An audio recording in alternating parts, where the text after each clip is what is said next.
bringing us to your presence once again, to empower us, to equip us for victory as we look into your word tonight once again.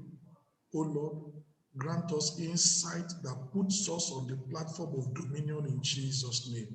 Amen. Thank you, Lord, because you know you've answered. Thank you, Jesus. In Jesus' mighty name we pray. Amen. Amen.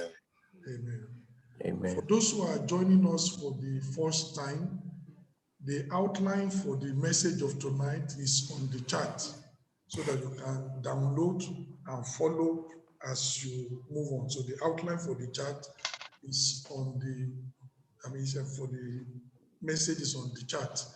And if you want to be sent the outline on a regular basis, if we have your email, we can easily email them to you.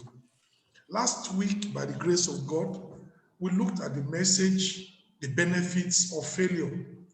And I showed you that even though many people try to bury their failure quickly out of sight, sweep it under the carpet, they don't even want to think about it. It's very, very important for us to dissect our failure, analyze it, see the reasons why we did the way we did. And we saw 3 points. That number one, failure is a valuable source of wisdom. It helps us to know what to do next time we have to do it.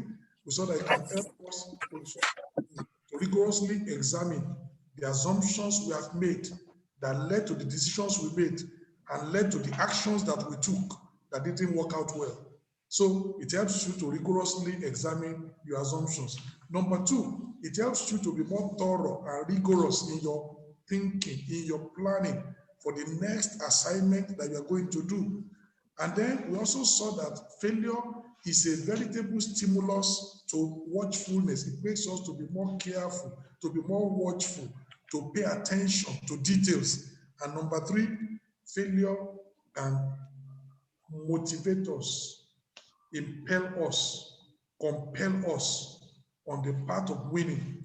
It can be like somebody who has been stung by a bee. You don't need to tell him to run. He will run fast to safety. The stinging of the bee is enough, incentive for him to run. And many times failure can be like that. The sting of failure can cause us to run and run very fast. Tonight, I'm looking at another message, positive perspectives of failure. Now, generally, men are accustomed to viewing failure from a negative perspective. The moment you mention failure, what runs in the blood of most people, what runs in the life of most people is a negative viewpoint of failure. But tonight, I want to show you, and I want to view failure from a positive viewpoint, from a positive perspective. And I want to show you that you must never let failure deal you a crushing blow. You may fall down, you can rise. You must rise and move on to the place of accomplishment. Never let failure deal you a crushing blow. Let failure propel you to success. Rather than failure being a stumbling block on your path, use it as a stepping stone to accomplishment. Failure can be viewed in a positive way. Number one, the first thing I want to share with you tonight is that failure is a compliment for trying. And we're going to see that failure can be a challenge to toil, and failure can instill within you the courage to triumph. Number one, compliment for trying. My brother, it doesn't matter, I teach maths. And sometimes I have some students, they do additional maths. And then when we finish marking, they get 10% and they are discouraged. And I tell them, I like you. You got 10%. Some other people didn't even see the test. They ran away. They were too afraid to sit the test. They ran away. But you had the courage to sit the test, to try the test, to write what you know. You got 10%, but you tried. That's important.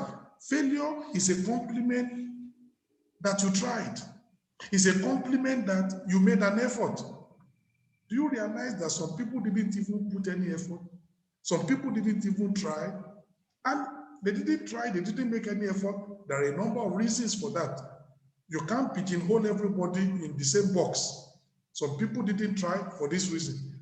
Other people didn't try for another reason. Another person doesn't try for another reason. But no matter the reasons why they didn't try, the person that tried, that individual, should be complimented, even for trying. So failure is a compliment for trying. Some people didn't make any effort. And the people that didn't make any effort, there are many reasons why people don't make any effort, many reasons why people don't try. And the person that has failed is much better than those people because at least he made an effort. People don't try. Why? Sometimes they are just lazy, indolent, idle. They don't want to work. Look at Proverbs chapter 24. Proverbs chapter 24. Some people don't try at all because they are lazy. So the person that has failed, at least he tried. He wasn't lazy. He did something. He made an effort. Proverbs chapter 24, I read from verse 30.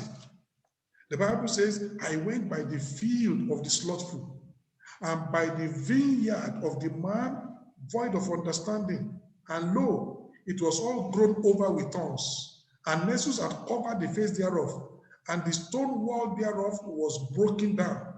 Then I saw and considered it well. I looked upon it, and I received instruction. Yet a little sleep, a little slumber, a little folding of the hands to sleep. So shall thy poverty come as one that traveleth, and thy want as an armed man.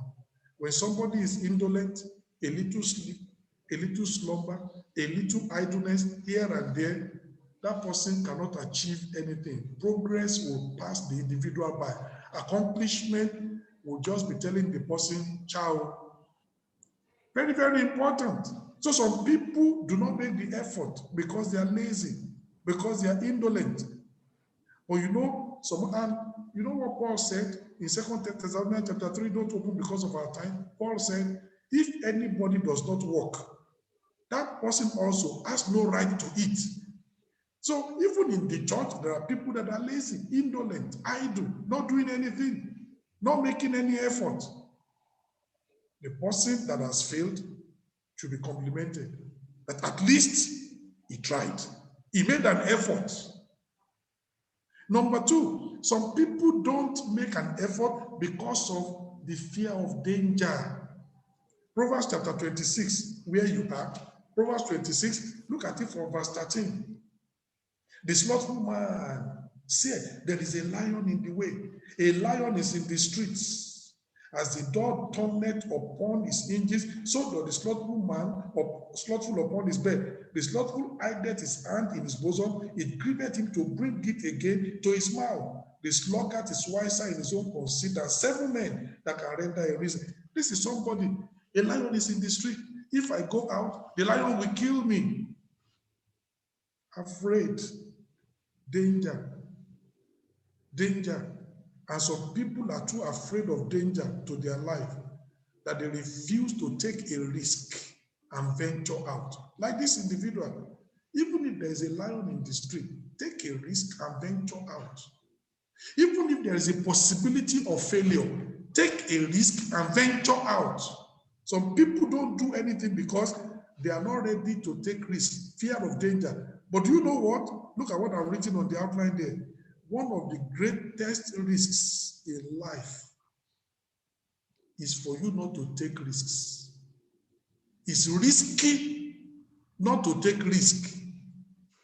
One of the greatest risks in life is you not taking risks. And you know what?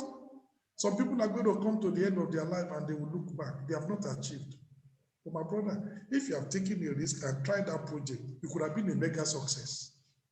If you have taken a risk and started that business, you could have been maybe a multi-millionaire. If you have taken the risk and you have gone in that path that other people say, don't go there, you could have been a mega success. And people will come to the end of their life and say, but why didn't I try that? Why didn't I do that? You are too afraid. You are too afraid. Fear of danger, but take a risk. Life is about taking risks. And one of the greatest risks in life is not taking risks. And if you are hearing me tonight, you like to play it safe all the time. You never take risks. Many accomplishments will pass you by. There are many things you will not be able to do. The people that Yahoo, he took a risk. Google took a risk. When Jeff Bezos started Amazon, he left a job that was paying to start that business. The business, there is no guarantee that that internet business was going to succeed. He took a risk, but now one of the richest men in the world. But you know, many people, they could have succeeded, but they don't take risks. They want security every time. They want things that are, they can, and that's one of the greatest risks, that they are not taking risks, and their potential will be wasted. A lot of opportunities will be forfeited. A lot of accomplishments they could have made will be a story. Remember tonight, one of the greatest risks in life is for you not to take risks. I pray that you will take intelligent risks. Amen. And you will reap the reward of taking risks in Jesus' name. Amen. Some other people, they don't do anything. The fear of loss. In Matthew chapter 13, you remember Jesus said, a sower went to sow. Some seed fell by the wayside. Birds ate those up. Those seeds were lost. Some fell among thorns. They started to grow. The thorns choked them up. The seeds were lost. Some fell on the stony ground. They started to grow. Not enough soil. Sun came, scorched them. They died. The seeds were lost. But the other seeds that survived, that were planted on the good soil, they brought forth 30-fold. They brought forth 60-fold. They brought forth 100-fold. Some people do not want to sow because they are afraid of a loss. Farmers are never afraid. They know that some seeds will be lost. But even if some seeds will be lost, the remaining ones that will grow, the harvest will be much bigger than the seed. Don't be afraid of loss. Some are too much afraid of loss, and because of that, they never move. They are thinking, if I try this, in case I lose my capital, if I try this, if I get, always afraid of loss. Look at Ecclesiastes chapter 11. See what the Bible says. Ecclesiastes chapter 11. Tonight, you are getting an emboldened, you are getting emboldened to take risk, emboldened to, to be able to venture out, emboldened to try things. Don't be afraid of failure. Ecclesiastes chapter 11, verse 1. Cast thy bread upon the waters, for thou shalt find it after many days. Don't be afraid that if you cast it upon the waters will carry it away. That may be the end. Take a risk. Cast your bread upon the waters, for thou shalt find it after many days. Give a portion to 7 and also to 8. For thou knowest not what evil shall be upon the earth. If the clouds be full of rain, they empty themselves upon the earth. And if a tree fall toward the south or toward the north, in the place where the tree falleth, there it shall be. He that observeth the wind shall not sow, and he that regardeth the clouds shall not reap. As thou knowest not what is the way of the Spirit, nor how the bones do grow in the womb, or of her that is with child, even so thou knowest not the works of God who maketh it. In the morning, that's a counseling, sow thy seed. In the evening, don't withhold thy hand, sow another seed. For thou knowest not whether shall prosper, either this or that, or whether they both shall be alike good. Say, in the morning, sow. In the evening, sow. Maybe the one you sowed in the morning will be lost. The one you sowed in the evening will germinate. The harvest will still compensate for the loss. Or maybe the one you sowed in the evening is the one that will prosper. And the one you sowed in the morning, it's lost. But he said, it might even be that both of them, they prosper. And then you have a mega success. In the morning, sow your seed. In the evening, sow your seed. Don't be afraid of loss of seed. The harvest is coming, and the harvest will be big. And God will help us in Jesus' name. So some other people are too afraid of loss of seeds that they refuse to sow, and thereby they forfeit the possibility of a great harvest.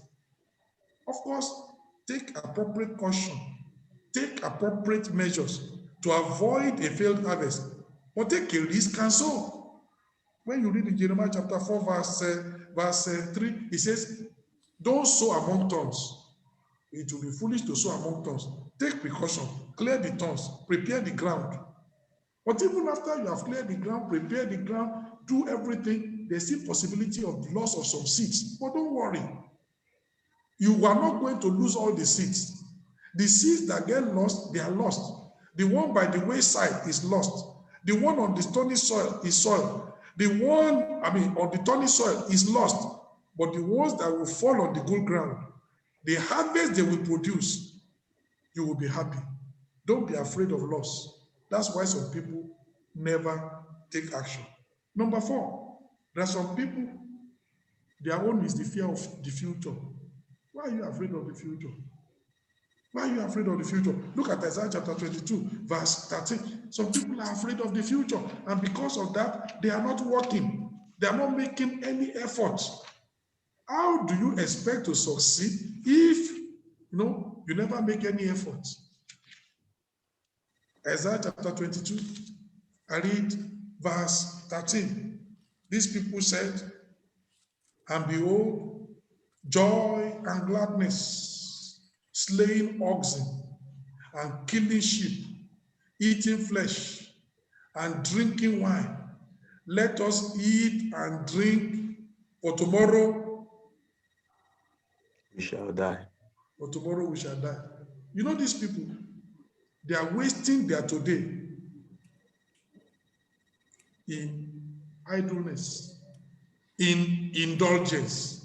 Let us eat and drink, because tomorrow we are going to die. You know their problem? Their problem is they are thinking, in case I work today and I get a lot of results today, if I die tomorrow, somebody else will be eating the reward of my labor.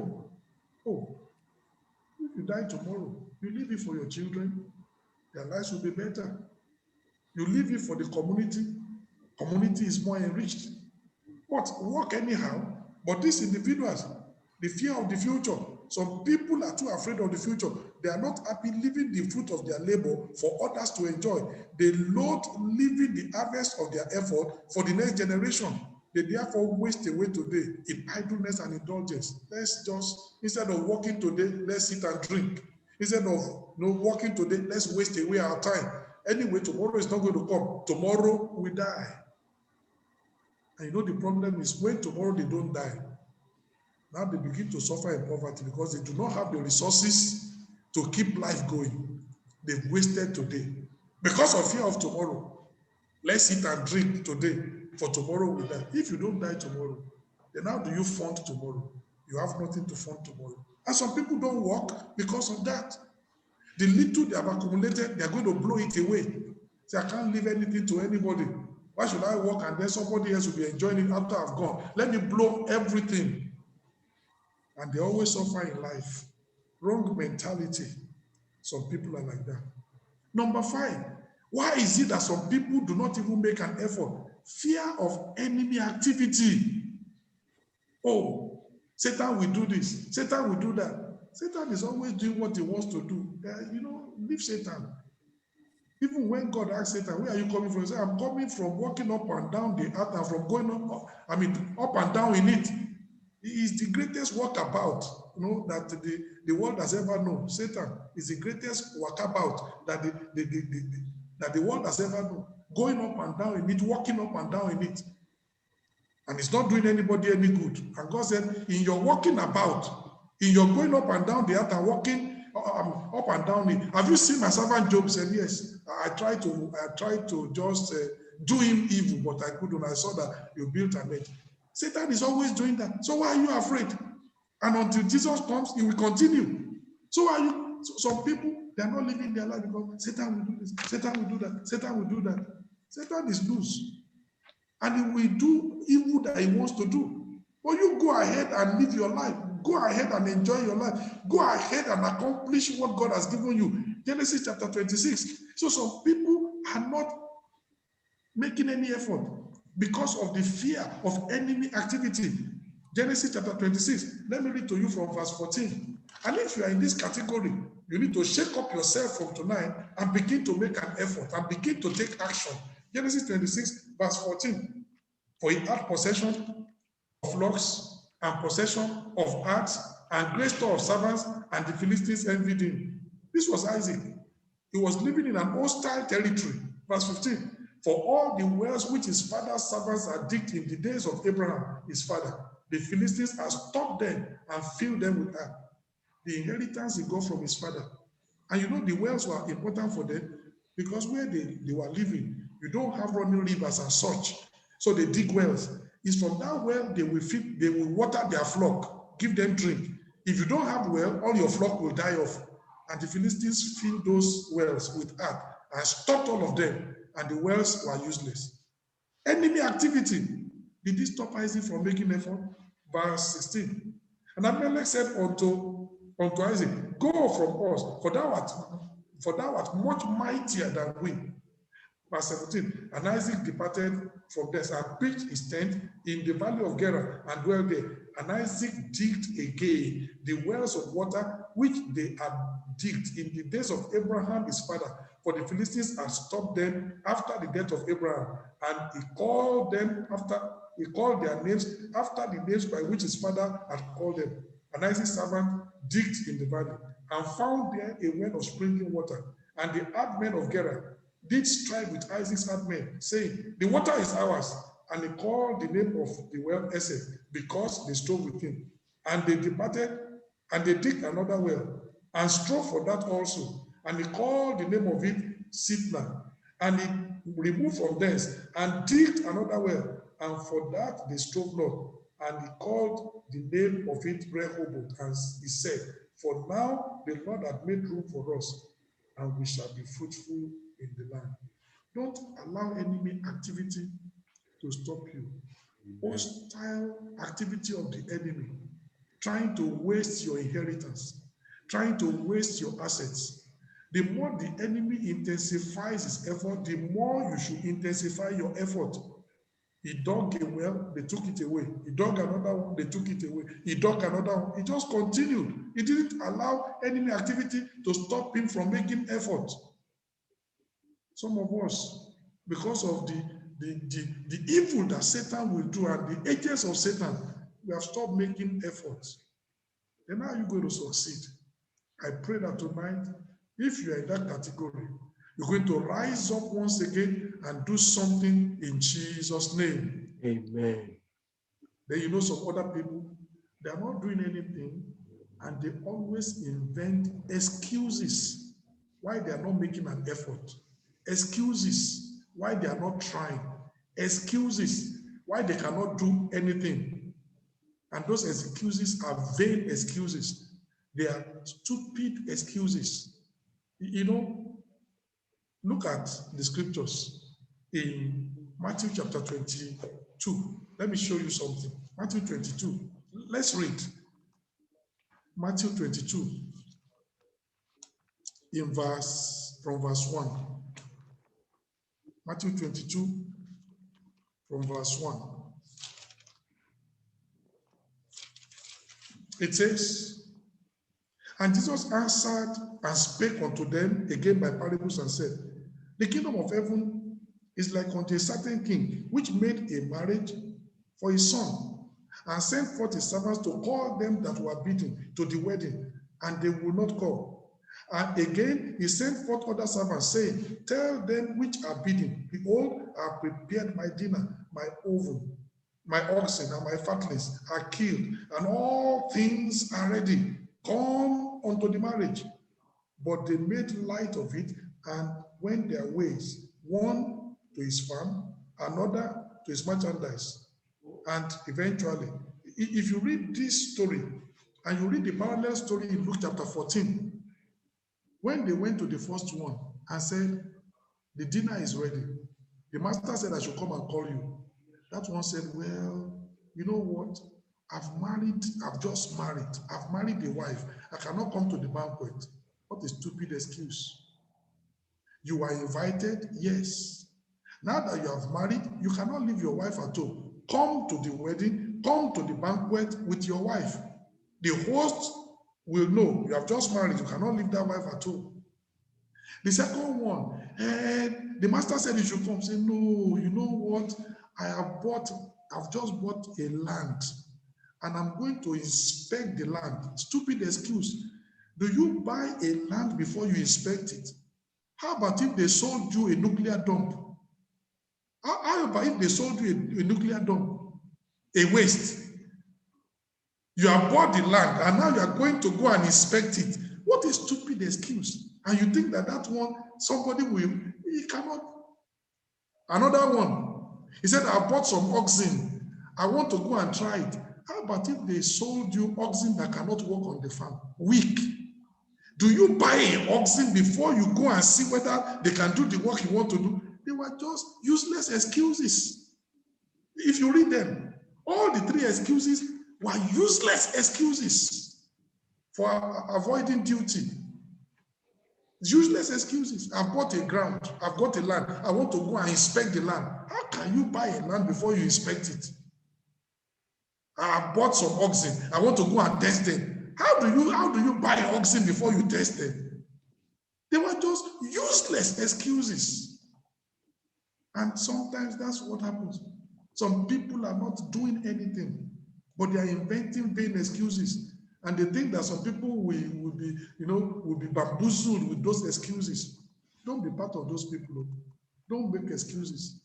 I'm believing that by the grace of God, tonight, every one of us, we're going to rise up to action. Amen? Amen. We're going to put in our effort. And we're going to go to the place where God wants for us to go in Jesus' name. But remember where we started, that failure is a compliment for trying. Look at all these 6 people that have already, highlighted unto you. People that will not do anything because they're inventing vain excuses. People that will not do anything, they will not make an effort because they are fearful of enemy activity. People that will not make an effort because they are fearful of the future. People that will not make any effort because they fear loss. People that will not make any effort because they are afraid of danger. People that will not make any effort because they are lazy and indolent. The person that has failed, at least he made an effort. He tried. He put in effort. All right? We know that, his effort was not enough to get to where he wanted to go. But failure is an indication that unlike all these people that we have just described above, that you tried. Even though you did your best was not good enough, but at least you tried. So number one, what I want you to know is that failure is an indication you tried. One of my daughters did an exam. I think she was afraid to tell me recently. And then I asked her, and I said, your exam, how did it go? Then she told me, I had 40%. I said, well done. On the phone, she was shocked. Daddy is saying, well done. 40%. I failed. I said, yes, well done. You put in effort, but it was not sufficient. You will have opportunity to redo that paper. Pass mark is 50%. You are 10 marks short of 50%. You that got 40%, it shows you know something. It shows that you have some stuff. But what you have was not sufficient to make the grade. Well done. She was shocked. As you grow older, you are understanding. When I was younger, say, hey, but other people pass in your class. How can you do this one? You will have passed. And the child will be more depressed. We are growing. We are understanding more. So she was shocked that Daddy could tell me, I failed, but Daddy could tell me, you've done well. Yes. If you didn't do the exam, you could have had 0. Some people maybe didn't sit the exam because they were afraid on the day of exam, they just pull out. But you didn't pull out. You went ahead. You did the exam. You got 40%. You tried. So you need to understand that. That's a positive perspective of failure. It's a compliment that that individual tried. No matter what the person got, the person made an effort. The person put in some effort. We need to compliment that individual for that. Number 2, failure is a challenge to toil. That's a positive perspective. Failure testifies to the fact that you have made an effort, but that effort was not sufficient to earn the grade. The student has studied, but unfortunately, you got 40%, but pass mark was 50%. That's what failure says, that you made an effort. We have marked it, but it was 40. But you need 50 to make the grade. So failure tells you that it's a testimony that you made an effort, but the effort was not good enough to earn the grade. You gave your best, but your best was not good enough. That's what failure tells you. Failure is a call to further toil. He says you need to work a little bit harder so that the next time you do the same exam, you can get 55, you can get 60, you can get 65. You are capable. I told her, I said, do you realize that you only need 10 more marks to add to the 40, even to make the grade, and you can do that. With your level of knowledge, if you study, when you receive that paper, you will pass it. That's important. Failure is a call to further toil. Failure is a summons to more effort. Failure is an invitation to increased diligence. Failure is a call that you need to work harder, but also you need to work smarter. Look at, for example, there is a wall. Somebody wants to bring the wall down, and the person takes his head, and he will go knock the head against the wall. Come back, move again, knock his head against the wall. Instead of the wall coming down, I think your head will crack. That is working hard. That is not working smart. You are working hard. If you are knocking your head against that wall to bring it down, you are working hard, but you are not working smart. To work smart, you go and bring a bulldozer, because you cannot use that head to bring that wall down. Amen? Amen. So sometimes when we fail, we have been working very hard, but we have not been working very smart. Failure says, examine the way you are working. Maybe you are putting a lot of effort, but you are not as smart. So failure challenges us to work not only hard, but to work smart, so that next time we can earn the grade. You remember Luke chapter 5. Can you open Luke chapter 5? Luke chapter 5 from verse 1. Luke chapter 5 from verse 1. And it came to pass that as the people pressed upon him to hear the word of God, he stood by the lake of Gennesaret and saw 2 ships standing by the lake, but the fishermen were gone out and were washing their nets. This was talking about, Peter and his colleagues. And you know what they did? They had experienced failure. They've toiled all the night. They put in effort, but they got nothing. That's failure. They made an effort, but there was no result. And said, we have toiled all the night and have got nothing. And now, what were they doing in the morning? They were washing their nets. I like these people. They have failed, but they know that in the night we are coming back to come and fish. Let's prepare our net for the next fishing trip in the night. They were washing that net. Those are people that have not given up. That's somebody that says, I failed now, but I'm going to try again. I failed now, but I know that success is ahead for me. I failed now, but I'm going to make a new effort and reap the result of my labor. They were washing their net and getting prepared. They will go home, sleep. By the time they come back in the night, the net is in proper shape for the next fishing trip. Those are people that are not discouraged by, to abandon everything. And that's important. So they were washing their net, they were mending their net in readiness for the next fishing trip. That is a positive attitude. People who never give up, they have that kind of positive attitude. They have failed now, but they're trying to see how to prepare to tackle that thing another time. Every time you encounter failure, you need to get up and get going. Every single time. Proverbs chapter 24. Proverbs chapter 24. Every time you encounter failure, get up and get going. Proverbs chapter 24, verse 10. It says, if thou faint in the day of adversity, thy strength is small. Don't faint in the day of failure. Don't be discouraged and despondent and go into depression in the day of failure. Don't let your strength be small in the day of adversity. Verse 16, for a just man falleth. How many times? Answer me. Verse 16, for a just man falleth. How many times? 7 times. 7 times. And what does he do? And riseth up again. But the wicked shall fall into mischief.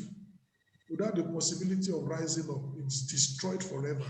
But for the righteous, there is grace from heaven. There is power and anointing.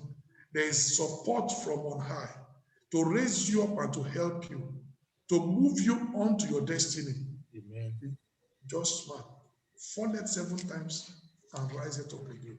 Every time you fall, rise. Every time you encounter failure, get up and get going. Every time there are difficulties on your way, shake yourself and keep on moving. That's the way to do it. In Micah chapter 7. Micah chapter 7.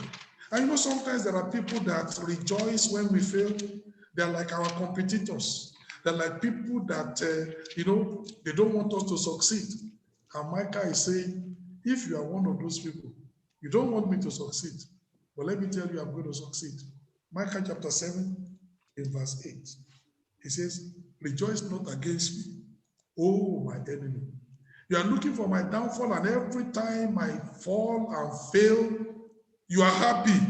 Rejoice not against me, oh my enemy. When I fall, I shall rise. When I sit in darkness, the Lord shall be a light unto me. Oh, that was good. So when I fall, I shall rise. I'm not going to remain down. When I fall, I shall rise. When I sit in darkness, the Lord will be a light, shall be a light unto me. So my enemy, don't rejoice. My failure is not my destination. My failure is not my bus stop. I'm going on to accomplishment. That things are dark for me today, that's not where I'm slated for. Light is going to shine upon my pathway. Enemy, don't rejoice because you have not seen my end. I'm going on to a God-ordained destiny. That's the attitude of the believer, and that's the way you should be. When any time you fall, you need to get up and get going. Anytime you fail, you need to shake yourself and keep moving, because success is ahead, dominion is ahead, victory is ahead, accomplishment is ahead, and the Lord will do it in Jesus' name. Amen. Psalm 37 in verse 24. Psalm 37 verse 24. Psalm 37 verse 24. It says, though he fall, he shall not be utterly cast down, for the Lord upholdeth him with his hand.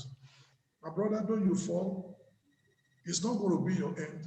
Amen. You will not be utterly cast down. Amen. The Lord will uphold you with his hand. Amen. Though you fail, it's not going to be your bus stop. It's not going to be your end. The Lord upholds you with his right hand.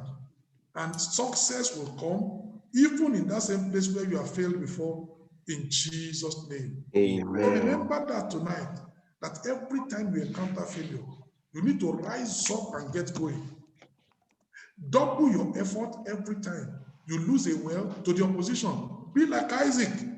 You dig one well, they take it, dig another one. They take that, dig another one. They take that, keep moving. Double your effort.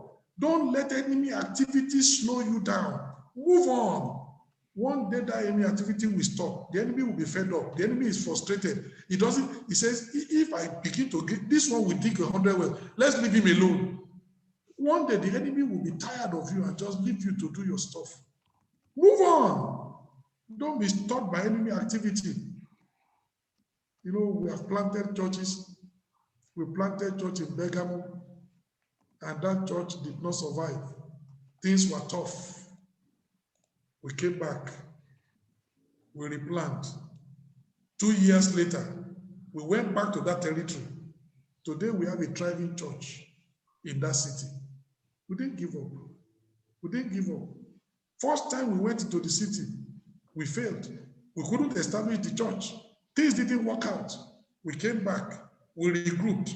We re-strategized. We replanned. And we launched out. Today, we have a very big, thriving church in that city today. Never give up. You fall down, rise up and keep on moving. You fall down, get up and go. You need to get going. Don't allow, you have dug a well, the enemy has scattered it, or the enemy has taken it or stopped it, dig another one. Don't allow enemy activity to stop you in your tracks. Increase your effort. Double your effort. Very, very important. Don't be discouraged. You know, thank God for the anointing of Samson. But you know, in very many ways, Samson had no wisdom. Samson was very foolish. And you need to understand that anointing without wisdom, you will be destroyed. That was the problem of Samson. Let me show you. Judges chapter 15. It's important for you to see that. Especially some of our brethren that they're just praying, oh God, anointing, anointing, anointing, and they're not getting wisdom. Wisdom is the principal thing. Anointing without wisdom, you will end in the hole. Judges chapter 15, verse 17. And it came to pass, when he had made an end of speaking, that he cast away the jawbone out of his hand and called that place Ramath-lehi, and he was sore athirst. Do you remember? God granted Samson with the jawbone of an ass. He killed 1,000. Then when he finished the victory, that jawbone of an ass, he just threw it away. My brother, why are you throwing away your tool? The tool that has given you victory today, you may need that tool to fight another battle tomorrow. Why are you throwing it away? He threw it away. But do you even know what? Do you even know what happened? Now he was thirsty. He wanted water. And then he cried to God, and God said, all right, let me make water for you. Where is your jawbone? I threw it away. Go and pick it up. You know, it was inside that jawbone of an ass that God created water for Samson to drink, but he has already thrown it away. That instrument of victory today can be instrument of refreshing tomorrow. But in discouragement, he threw it away. And some people are like that. Why are you going to throw that rod away? Don't throw that job of an ass away. Keep it for tomorrow. There are new battles to fight. You may want to drink water tomorrow. God will create water in that hole. Very important. Don't be discouraged and throw your tool away. Keep your tools in good repair. Sharpen that cutlass. Let it be sharp. Mend your net. Wash your net. Get your net in shape. Because there's going to be a next fishing trip. You have toiled all the night to caught nothing. Another night is coming when you can go out and fish and you can catch abundance. But if your tools are destroyed, what are you going to do? Don't throw away your tools. Don't be like Samson. Keep those tools. Don't let discouragement master you. You master discouragement and move ahead in life. If you read Judges chapter 20, we don't have the time. Oh, it's a message for tonight. Because the children of Israel, they went to go and fight the Benjamites. They lost. They came back. They prayed. Oh God, should we go and fight? God said, go and fight. They went and fought. The second time, they lost. They came back. They prayed. Oh God, what did we do wrong? God says, you must fight. Should we go back? They went. And every time they were suffering defeat, they would come back to Shiloh to pray, to ask God. You know, and God would say, go. And they were going in God's direction, and they were losing the battle. But they kept on rising and going, rising and going. They will pray, they will reorganize, they will go. Eventually, the last time, they almost wiped out the entire tribe of Benjamin. Only 400 men were able to escape. Those are people that every defeat, they rise up and follow, rise up and go, rise up and go. And that's how you win the victory. The Battle of Waterloo. England was fighting France at that time. Napoleon Bonaparte, the greatest, general that ever lived, very powerful. And England went to fight. First time, England was defeated. Many soldiers were killed. England went back. They recruited more, trained new soldiers, treated the ones that were wounded. They came back. Second time, they lost. Third time, they lost. Fourth time, they lost. Fifth time, they lost. Sixth time, they lost. Seventh time, they lost. Eighth time, they lost. Ninth time, they lost. 10th time, they lost. 11th time, they lost. 12th time, they lost. When England came back the 13th time, they wiped out the whole French army. They captured Napoleon Bonaparte, prisoner of war. He died in Scotland. That battle is a battle, they call it the Battle of Waterloo.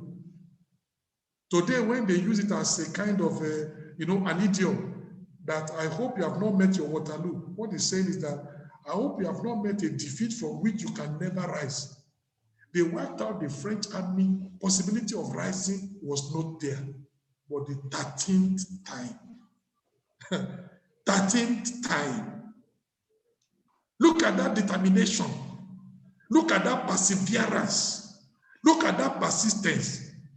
The failure did not make them not to come back the second time. And they came back the third time. And they came back the fourth time. And every time, massive defeat. And they didn't give up. But by the time the English army returned the 13th time, they wiped out the entire French army, wiped them out completely without possibility of rising. It was a massive defeat. Massive victory for England, massive defeat for the French army. Oh, those are people that understand this message. Don't let failure keep you on the shoreline. Launch out into the deep. You know what? Because if you stay by the shoreline, do you know we see some things that are like fish on the shoreline? We call them tadpoles. Those who stayed by the shore, they will be catching tadpoles. My brother, I'm asking you, what do you want? Tadpole or shark? What do you want? A tadpole or a whale? If you want, you need to launch out into the deep. But if you are too discouraged and you allow failure to keep you by the shoreline, you'll be getting tadpoles, useless. You can't eat them. What are you going to do with tadpoles? And yet there are whales in the ocean. But you need to launch out into the deep to be able to get those whales. So don't let failure keep you on the shoreline. Rise up, launch out into the deep. Rise up, go after your success. Rise up, pursue your destiny. Rise up, pursue your purpose. Rise up, run after your dream. And I pray the Lord himself, he will do it in your life today in Jesus' name. Amen. Israel rose up after every defeat and setback. They prayed, they reorganized themselves, and then they went to battle again and again until they experienced success. With every defeat, you are going to rise up again and again until you experience success. You are not going to make your last trial until you have succeeded. You keep on moving. You keep on moving. You keep on trying. And the Lord himself will do it in Jesus' name. So number one, positive perspectives of failure. Failure is a compliment that you tried. Failure is a challenge for you to work harder, challenge to toil. Number three, failure can instill within you the courage to triumph. For those who are determined to succeed, failure instills in them the courage to triumph. They rise up after every fall They spring off after every setback. They refuse to be kept down by defeat. Say, my enemy don't rejoice over me. When I fall down, I shall rise. When I sit in darkness, the Lord is going to shine his light upon my path. He said, the just man falleth 7 times and riseth again. They rise after they fall. They refuse to succumb to difficulties. Like Job, when men are cast down, they refuse to be cast down. When men are cast down, their testimony is, for me, there is a lifting up.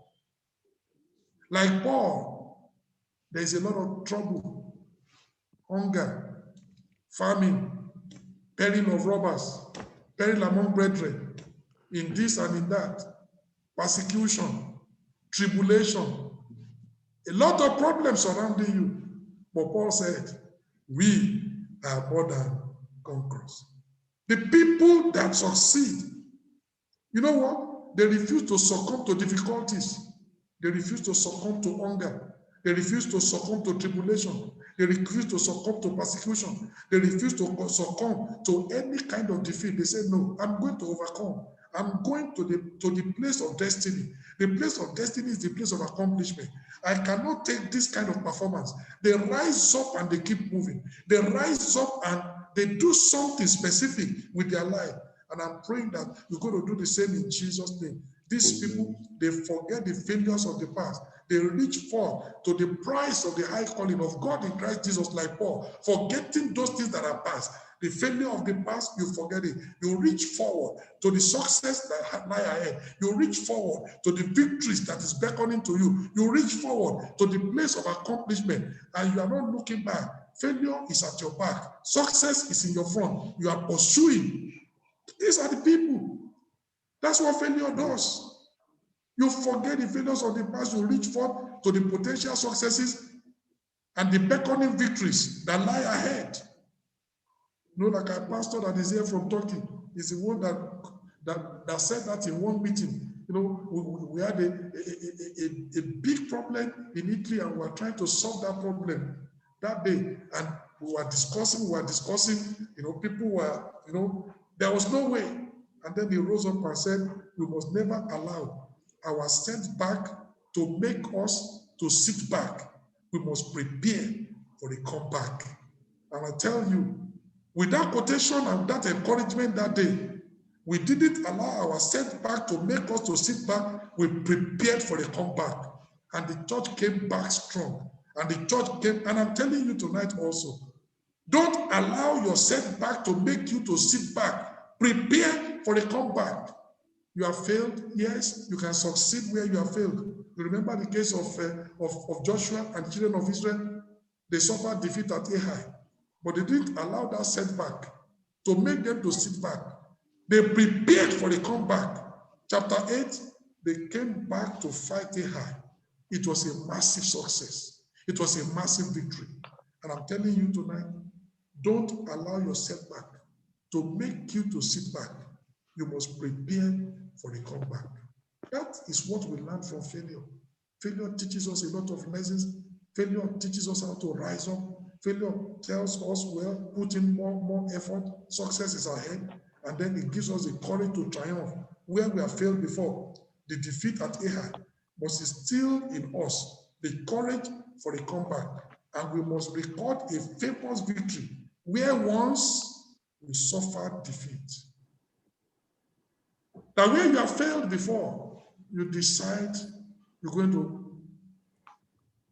to achieve massively. That's what life is all about. That's what life is all about. Failure comes to everybody. Failure is part of life. I've not met somebody who went to school and didn't fail maybe one math test or history test or geography test or one biology exam throughout his school life. I've never met one. We have experienced failure one time or the other. But do you know what? I remember I went with one of my daughters to go and see one professor, the head of department, one particular time at a university in the UK.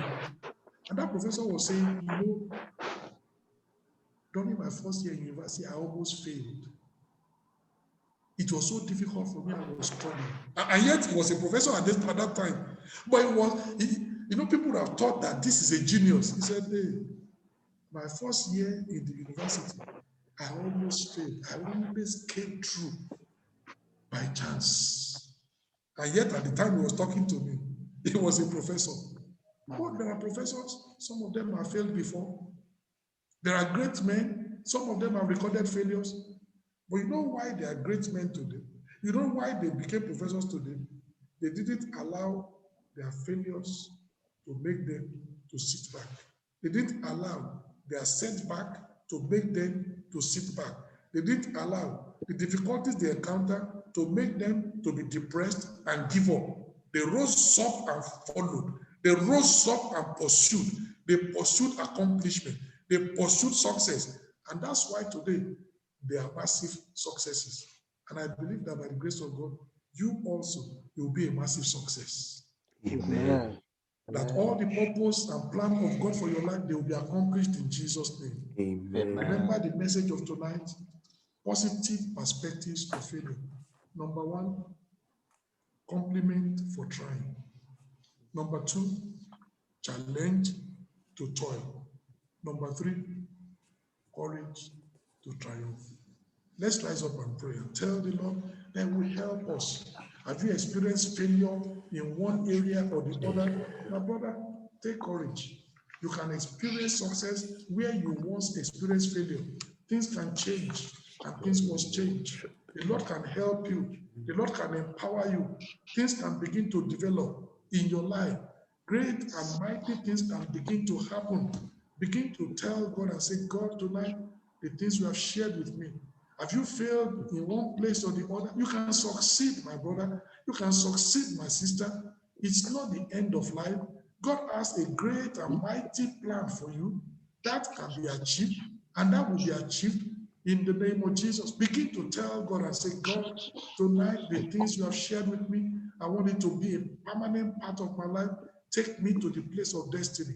Take me to the place of accomplishment. Take me to the place of achievement. Oh God, all the failures of the past, I want to put it behind. I've seen that failure is a compliment for trying. I've seen that failure is a challenge to further toil. And I've seen that failure can instill within me the courage to triumph. Where I failed before, I can triumph. And God will do it in your life in Jesus' name. Begin to tell God and say, God, tonight, oh God, help me to benefit from the setbacks, to benefit from the failures that I've had, to benefit from some little disappointment that have happened in my life, to benefit from the defeats that I've experienced, benefit from them, positive perspectives of failure. Don't let your setback make you to sit back. My brother, prepare for a comeback. Prepare for a comeback. Prepare for a comeback. Don't let your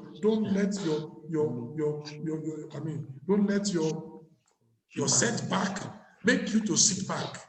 Prepare for a comeback, and the Lord Himself will do it in your life in Jesus' name.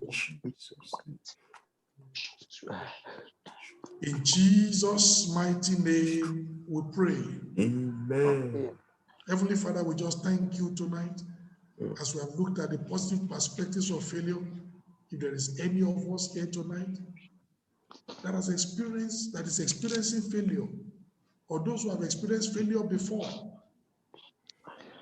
and those who have not experienced failure, you are preparing them for when it comes, because it's only a matter of time. From time to time, we'll all experience setbacks, we'll all experience some failures and some defeats in some areas, but we don't need to give up. We can rise up and move.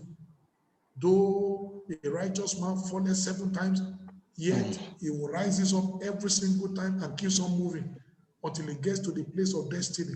Oh Lord, I pray that failure will not anchor us to the shoreline where we are looking for tadpoles, but with the courage of faith, we will launch out into the deep in Jesus' name. Amen.